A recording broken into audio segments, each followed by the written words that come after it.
నమస్తే నింగి నేల కార్యక్రమానికి స్వాగతం. యోగా భారతీయుల జీవన విధానం.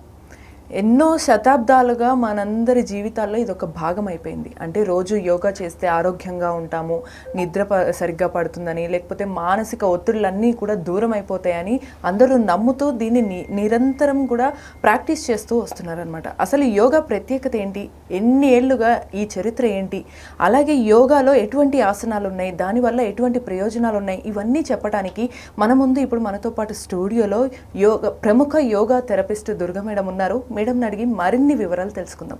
నమస్తే మేడం, ఎలా ఉన్నారు? మేడం, యోగా అనేది నిజంగానే చాలా అంటే పేషెన్స్తో కానీ నిబద్ధతతో కూడినటువంటి ఒక ప్రాక్టీస్ అన్నమాట. సో ఈ యోగా అనేది మన భారతీయులు కానీ ఎప్పటి నుంచి, ఎన్నేళ్ల నుంచి కూడా ఇది ఇంప్లిమెంట్ చేస్తూ ప్రాక్టీస్ చేస్తూ వస్తున్నారని అంటారు? యోగా అనేది అది ఈరోజు కొత్తగా వెలుగులో బయటికి వస్తున్నదేమో, కానీ చాలా పాతది. 5000 సంవత్సరాల క్రితం నాటిది యోగా. గురువు, ఆది గురువు మన శివుడే. అసలు ఆది గురువు అనేటువంటి శివుడే ఆది గురువు అంటారు. ఫస్ట్ గురువు ఎవరు అంటే మనకి శివుడినే చెప్పుకుంటాం. చాలా పాతది అది. ఈరోజు ఇప్పుడు అందరూ బయటికి తెస్తున్నారు, వస్తున్నది. హెల్త్ పరంగా అందరూ అవేర్ అవుతున్నారు, చేస్తున్నారు. అదంతా ఇప్పుడు జరుగుతుంది. కానీ యోగా అనేటువంటిది చాలా పాత దగ్గర నుంచి వస్తున్నది, చేయవలసింది యోగా. ఆరోగ్యపరంగా నుండి దేనికైనా సరే యోగా అనేటువంటి చాలా పాతది. ఈరోజు కొత్తగా వచ్చినది మాత్రం కాదు.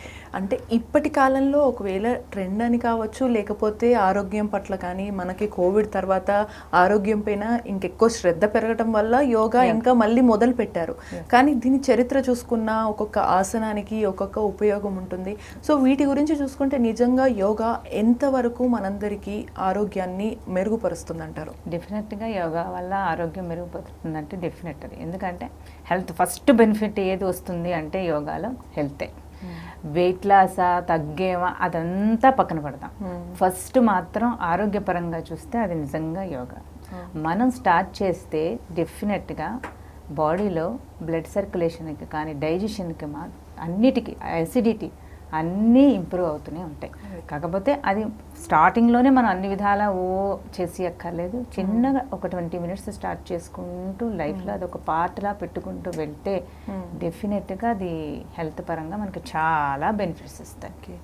సో యోగా వల్ల ఇన్ని బెనిఫిట్స్ ఉన్నాయంటున్నారు, కానీ మేడం దీంతో చాలామందికి ఉన్న సందేహం ఏంటంటే, యోగా మరి చిన్నప్పటి నుంచే నేను చేస్తుంటే ఇప్పుడు నేను ఫిట్గా ఉండేదాన్నేమో, లేకపోతే ఉండేవాళ్ళమేమో, ఇప్పటి నుంచి నేను మొదలు పెడితే నా ఆరోగ్యం కానీ నా బాడీ ఫ్లెక్సిబుల్గా అవ్వదేమో, మరి నేను స్టార్ట్ చేసి ఉపయోగం ఉండదు అనే ఆలోచనలో కూడా ఉండేవాళ్ళు ఉంటుంటారు. సో వీళ్ళందరికీ కూడా మీరు ఏం చెప్తారు? చిన్నప్పటి నుంచి ఎవరు వచ్చి 10 సంవత్సరాల నుంచి అలా స్టార్ట్ చేసామనుకోండి, అది కంటిన్యూగా వెళ్ళిపోయింది అనుకోండి, నిజంగానే వాళ్ళ బాడీ ఫ్లెక్సిబిలిటీ కానీ, వాళ్ళకి హెల్త్ ప్రాబ్లమ్స్ రాకుండా వాళ్ళు మ్యాక్సిమం 60 ఇయర్స్ వచ్చినా వాళ్ళు, అంటే మన పరంగా మనం ఇంత చేస్తున్నాం కదా అని అనుకుంటే కనుక అది మనకు డెఫినెట్గా బెనిఫిట్ ఇస్తుంది.